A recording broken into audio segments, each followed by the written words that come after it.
न नेतृत्व है, न विश्वसनीयता है, न विकास की दृष्टि है, न निर्णय करने की क्षमता है। 24 घंटे साइलेंट मोड पर, मुझे पता नहीं, मुझे मालूम नहीं क्या हो रहा, मुझे पता नहीं, कुछ पता नहीं। साइलेंट मोड पर प्रधानमंत्री है। और इससे सबसे दुर्भाग्यपूर्ण बात है कि देश के साथ, समाज के साथ और गरीब के साथ कोई कटिबद्धता नहीं है। अगर नेताओं को देश के साथ, समाज के साथ, गरीब के साथ अगर कटिबद्धता नहीं होगी तो राजनीति में परिवर्तन नहीं हो सकता। हम बार बार कहते हैं कि politics is a instrument of socio economic reform. सामाजिक आर्थिक परिवर्तन का राजनीति एक प्रभावी उपकरण है।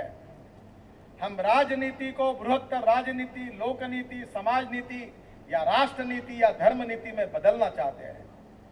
हम राजकारण को राष्ट्र कारण, समाज कारण, विकास कारण में परिवर्तित करना चाहते हैं। बहनों और भाइयों, आज की स्थिति ऐसी है कि देश में लूट मची है। We are a rich nation with a poor population.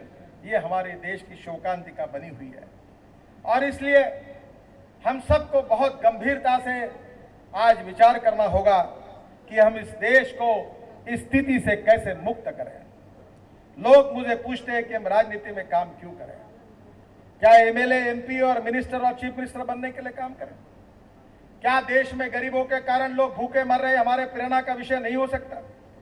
क्या किसान आत्महत्या कर रही हमारे प्रेरणा का विषय नहीं हो सकता? क्या हमारी मातृभूमि जो इतनी धनवान है और गरीब जनता भूखी मर रही है, बेरोजगारों की संख्या बढ़ रही है, किसान आत्महत्या कर रहे हैं, देश पीछे जा रहा है, क्या हमारे प्रेरणा का विषय नहीं हो सकता? क्या इस स्थिति को हम बदल नहीं सकते? क्या इस स्थिति को बदलने का मिशन भारतीय जनता पार्टी ने स्वीकार नहीं किया है? क्या हम राजनीति के लिए केवल व्यक्तिगत स्वार्थ के लिए काम करते हैं? भारतीय जनता पार्टी का मकसद है राज नहीं, समाज बदलना है और राष्ट्र के पुनर्निर्माण की कटिबद्धता, यही भारतीय जनता पार्टी की सबसे बड़ी विशेषता है। राष्ट्रवाद, राष्ट्र की सर्वांगीण प्रगति और विकास, सुशासन और विकास, good economic governance and development और पंडित दीनदयाल उपाध्याय जी ने बताया हुआ अंत्योदय का विचार, सामाजिक आर्थिक चिंतन, समाज का आखिरी व्यक्ति। बार बार हम इसको दोहराते हैं। मैंने अपने चेंबर में अपने पीछे ये वाक्य हर समय में जब भी आता हूं तो देख सकता हूं, ऐसा लिख कर रखा है कि समाज का जो आखिरी व्यक्ति है, जो शोषित है, जो पीड़ित है, जो दलित है, जो सामाजिक, आर्थिक, शैक्षणिक दृष्टि से पिछड़ा हुआ है, जिसके पास रहने के लिए मकान नहीं है, खाने के लिए रोटी नहीं है, जिसके शरीर पर कपड़ा नहीं है, उस दरिद्र नारायण को हम हमारा भगवान माने। सत्ता में रहे या नहीं रहे, उस दरिद्र नारायण की हम निरंतर सेवा करते रहे और जिस दिन उस व्यक्ति को रोटी, कपड़ा और मकान मिलेगा, उसका जीवन सुसह्य होगा, उसी दिन हमारा सपना पूरा होगा, हमारा कार्य पूरा होगा, ऐसा हम समझेंगे। ये सामाजिक आर्थिक चिंतन दीनदयाल उपाध्याय जी का यही हमारा उद्दिष्ट है, यही हमारा मिशन है। और इसलिए मैं आपको कहना चाहता हूं कि इस भ्रष्टाचार से जो लिप्त भारत आज कांग्रेस के कारण है, इस भारत को मुक्ति देने का संकल्प इस हरियाणा की, कुरुक्षेत्र की भगवत गीता की, भगवान श्री कृष्ण ने जिस भूमि पर भगवत गीता पूरे दुनिया को दी, इस भूमि से प्रेरणा लेकर इस भ्रष्टाचारी शासन को समाप्त करके विकास, और विकास के आधार पर केवल मैं बार बार एक बात दोहराता हूं कि इकोनॉमिक गुड गवर्नेंस और उसके साथ सोशल हार्मनी, सामाजिक सद्भाव, जात, पंथ, धर्म, भाषा, सेक्स, किसी के आधार पर डिस्क्रिमिनेट करने वाले किसी भी विचार को हम मान्य नहीं करते। व्यक्ति उसके जात से बड़ा नहीं होता, उसके गुणों से बड़ा होता है। ये हमारी कमिटमेंट है, ये हमारी कटिबद्धता है। छुआछूत, अस्पृश्यता, जातीयवाद, इससे हम समाज को मुक्त करेंगे। सामाजिक न्याय, आर्थिक न्याय, ये हमारी कटिबद्धता है, कमिटमेंट है, नो कॉम्प्रोमाइज। इसके साथ हम कोई कॉम्प्रोमाइज नहीं कर सकते क्योंकि सामाजिक न्याय और आर्थिक न्याय हमारी कटिबद्धता है। बहनों और भाइयों, देश बड़े उम्मीद के साथ हमारी तरफ देख रहा है। और इसलिए मैं आपको विश्वास से बताना चाहता हूं कि बोफोर्स के कांड के कारण राजीव गांधी की सरकार गई, हर्षद मेहता के सुटकेस कांड के कारण नरसिंह राव की सरकार चली गई। मैं आज इस हरियाणा की भूमि पर, जो कुरुक्षेत्र की भूमि, जिस प्रदेश में भगवान श्री कृष्ण ने गीता बताई, उस भूमि पर आप सबके आशीर्वाद से ये गर्जना कर रहा हूं कि इस भ्रष्टाचार के कारण कोयले के दलाली में फंसी ये सोनिया मनमोहन सिंह कांग्रेस सरकार भी निश्चित रूप से जाएगी। इस बात का मैं संकल्प आप सब लोग मिलकर हम करें और यहां से जाए, इतना विश्वास आप सबको देना चाहता हूं। मित्रों, मैं आपको और एक बात कहना चाहूंगा कि आज ये सब क्यों हो रहा है, इसका कारण क्या है। इसका कारण अगर सही है तो इसका कारण है wrong economic policies, bad and corrupt governance, visionless leadership and not taking decisions. थोड़ा बहुत अर्थशास्त्र का मैं थोड़ा बहुत समझता हूं और ये सरकार का जो पूरा पतन हुआ है ये केवल मनमोहन सिंह और सोनिया गांधी की सरकार नहीं है। 47 के बाद 65 साल में ये कांग्रेस पार्टी के विचारने और नेताओं ने इस देश को बर्बाद कर दिया। पंडित जवाहरलाल नेहरू जी ने कहा हम गरीबों को मुक्त करेंगे गरीबी से। इंदिरा जी ने गरीबी हटाओ का नारा दिया। राजीव गांधी ने गरीबी हटाओ का नारा दोहराया। सोनिया जी और राहुल गांधी ने वही कहा, मनमोहन सिंह ने वही दोहराया। 100 दिन में महंगाई कम करेंगे और गरीबी हटाएंगे और कांग्रेस पार्टी गरीबों की पार्टी है करके कहा। इस बात का ऐलान किया गया। गरीबों को यह कहा गया कि सोनिया जी आई है, नई रोशनी लाई है, नई तो आई नहीं, जो थी वो भी चली गई। आज वो हालत और बदतर हो गई है और इसलिए इसका सबसे बड़ा कारण है गलत आर्थिक नीति और भ्रष्ट प्रशासन, विजनलेस लीडरशिप, कुशासन।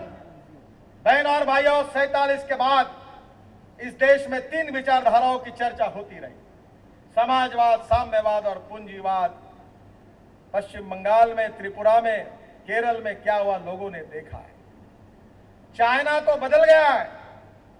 जो लेफ्टिस्ट विचारधारा का प्रतीक बनकर चाइना काम कर रहा था, रशिया काम कर रहा था, अब तो ढूंढना पड़ता है कि रशिया में लेनिन कहाँ है और चाइना में माओ कहाँ है, मार्क्स कहाँ है, ये ढूंढना पड़ता है।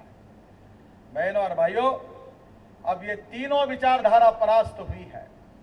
पंडित दीनदयाल उपाध्याय जी के आर्थिक चिंतन के आधार पर राष्ट्रवाद के विचारों को प्राथमिकता देकर सुशासन और विकास के द्वारा और अंत्योदय के विचार को अपने उद्दिष्टों में सामने रखकर हमारे सामाजिक आर्थिक चिंतन के द्वारा good economic governance and social harmony, इस बात को प्राथमिकता देकर हम हिंदुस्तान के भविष्य को बदल सकते हैं, हिंदुस्तान के तकदीर को बदल सकते हैं। और ये बदलने की ताकत अगर हिंदुस्तान के राजनीति में अगर किसी पॉलिटिकल पार्टी में है तो उसका नाम भारतीय जनता पार्टी है, ये निश्चित है।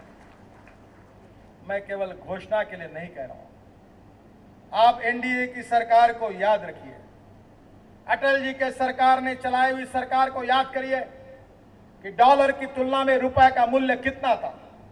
फॉरेन एक्सचेंज डॉलर्स इस हमारे पास उस समय रिजर्व कितने थे। उस समय national highway, village connectivity, road connectivity कैसे खड़े हुई, पावर प्रोजेक्ट कैसे खड़े हुए, किसानों को किसान क्रेडिट कार्ड कैसे दिए गए, गंगा से कावेरी को लेकर जल प्रबंधन का एक नया मॉडल देश के सामने कैसे प्रस्तुत किया गया।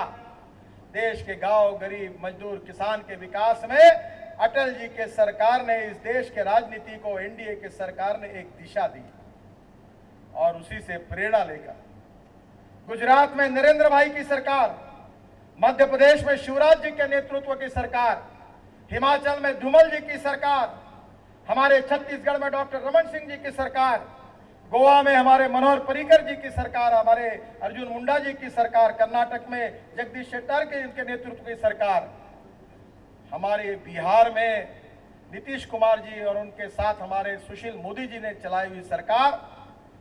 मैंने हमारे आर्थिक क्षेत्र में काम करने वाले प्रमुखों को कहा कि एनडीए रूल स्टेट और यूपी और कांग्रेस रूल स्टेट का एक तख्ता तैयार करिए।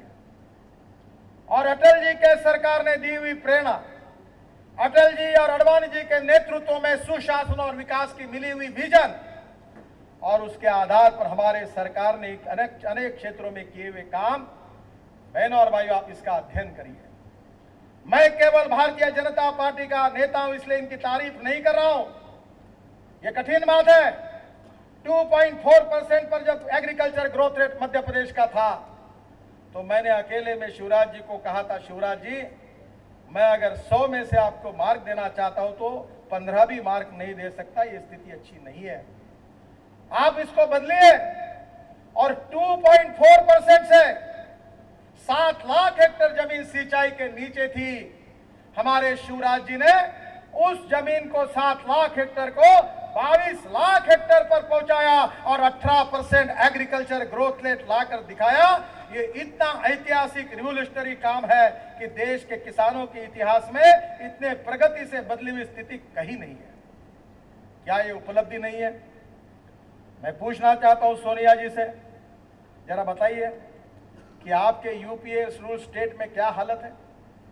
महाराष्ट्र हमारा पहले नंबर पर था, मैं महाराष्ट्र में मंत्री था, आज महाराष्ट्र 6वें 7वें नंबर पर गया है। मैं उनको पूछना चाहता हूं कि गुजरात में पहली बार 500 मेगावाट का सौर ऊर्जा का प्रकल्प देकर अल्टरनेटिव एनर्जी में पूरे देश को दिशा देने का काम गुजरात के सरकार ने किया। क्यों नहीं बाकी सरकारों ने किया? मैं पूछना चाहता हूं, चेक डैम के द्वारा किसानों ने आत्महत्या की है, पर किसान आज मर रहा है, आज उसके शरीर में खून नहीं है, और जब तक खून नहीं है तब तक उसको साथ देना पड़ेगा, उसको सहूलियत देनी पड़ेगी।